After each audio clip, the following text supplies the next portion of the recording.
वहाँ पे हटवाइए ना सब लोग। नहीं बचा सकते हैं तो इसको बचवाइए। हाँ बचा सकते हैं तो इसको बचवाइए।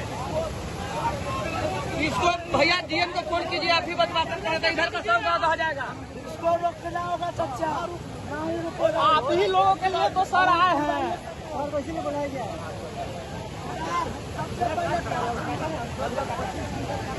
नहीं अगर बचा सकते हैं तो इसको बचाइए। बात करें डीएम से, हाँ डीएम से बात कीजिए, बचा सकते हैं नहीं तो 4 घंटों में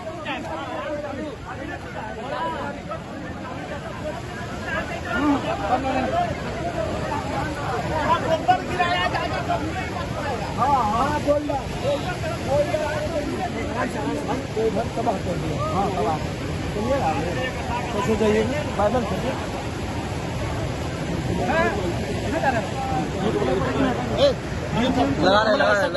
लगा रहे हैं।